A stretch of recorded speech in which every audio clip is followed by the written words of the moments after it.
Hi, I got Trillium's new collaboration beer. This is canned like 10 hours ago, if I'm counting right. It's a beer that's like their Dialed In series. It's a double IPA brewed with grape juice. This one uses musket juice, and it's a pretty funny label. Dial up the 7 digits. It's a collaboration with Monkish, the near Los Angeles brewery that does hazy IPAs people line up for also. Yeah, the last collaboration between Trillium and Monkish from last year was very controversial because it was had this extreme burn in the throat and that everyone's complaining about. This one, the reviews aren't looking like it's going to be like that. And also I think that one is brewed with mangoes, and it's hard to deal with mangoes in brewing, but Trillium has plenty of experience making double IPAs with grape juice. And I guess this one is unique from their other dialed in grape double IPAs because it has musket juice for one, and they use cashmere hops, which I don't think they've ever used at Trillium before. I think Monkish has used them. And there's also Galaxy hops that Trillium uses all the time. And then the base malts are Pilsner and Golden Promise, so two European style pale malts, not your US pale malt. And then it has the normal adjuncts, some oats and some wheat and caramel 15 in there. And cashmere is a hop I've not experienced too many times, but it's especially tropical. And some people say it has coconut and lemongrass notes, which is pretty cool. So let's see how this one works out. 8.2% alcohol, and not the best head ever, but that happens with a lot of these one-off Trillium beers. They don't always look super perfect. It's plenty hazy, not crazy murky, not glowing or anything, but it still looks good. Yeah, it smells like a dialed in. For the most part, the Galaxy is really strong with some of the white grape notes, white wine notes.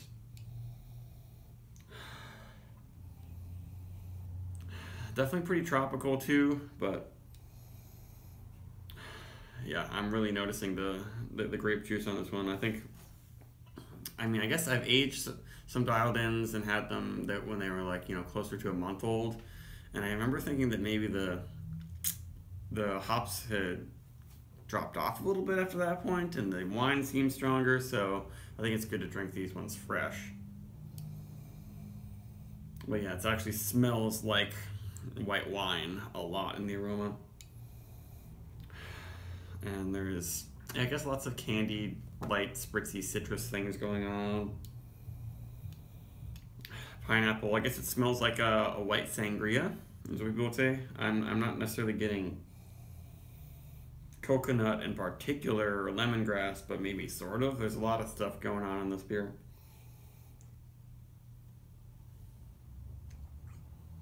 Oh yeah, a lot. Oh yeah, definitely. Now I'm getting some creamsicle coconutty type flavors, and the finish gets back into a winey character, but it has a nice full body and a lot more interesting hoppy things going on though. And the texture it leaves is kind of creamy. That's nice. Not too much burn, not too much bitterness, not too sweet.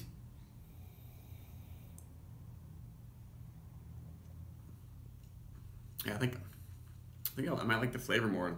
And the aroma on this made it seem like it was going to be pretty wine forward. But on the tongue, there's a lot of interesting hop flavors. I think the cashmere is definitely having some effect. But it blends with Galaxy pretty well.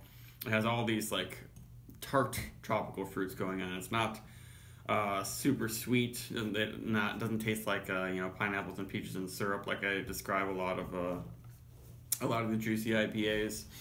It's tart, like barely ripe pineapple, barely ripe mango and peach and all that stuff for sure. With a little bit of woodsy liminess on the edges. I'm noticing some bitterness now.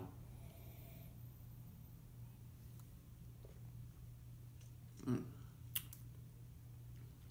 sure, yeah, it's all Trillium stuff for the most part with this one, except for the use of cashmere, because it doesn't have the same yeastiness. That's super duper creamy creamsicle and vanilla flavors that I got from the Monkish double IPA.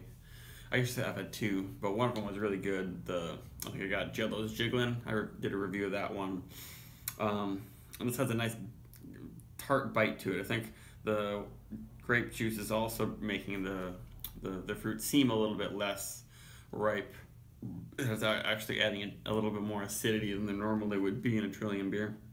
And the head's like, completely died down, but it's pretty good. It doesn't look, as beautiful as some of the more commonly brewed Trillium beers where they've got all the head retention and everything down pat. It's got a little bit of a glow to it.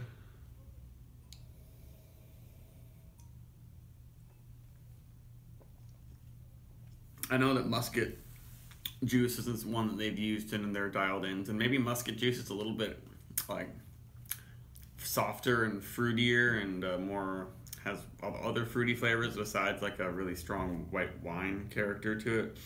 But I wish they'd used maybe some other fruit in addition to the wine grapes, maybe like grapefruit or something, because this seems like another dialed in, but with no head retention and some slightly more interesting hop character because of the use of cashmere.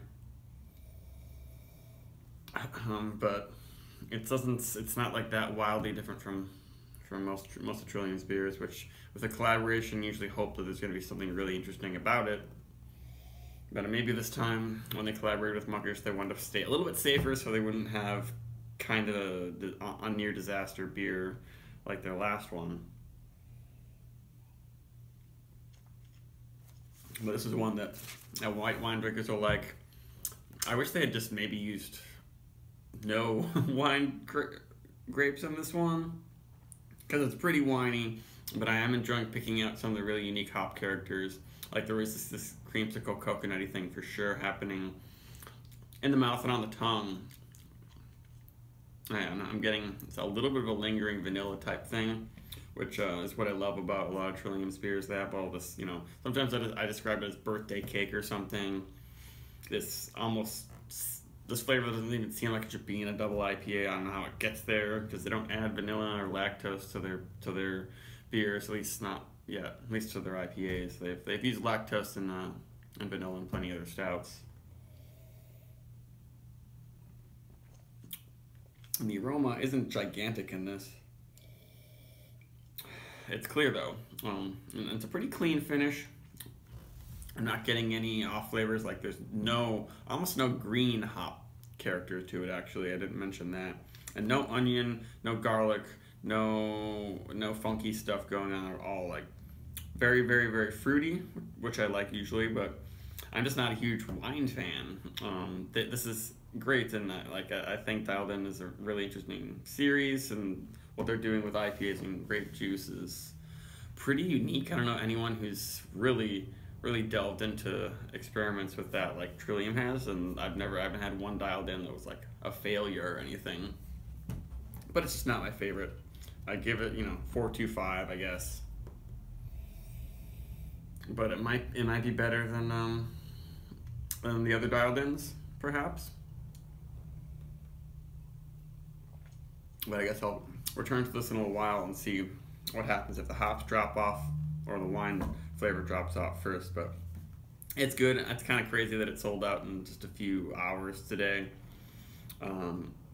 But Trillium has made some more impressive experimental fruited double IPAs, I would say. But this one is definitely not a mess up. Bye.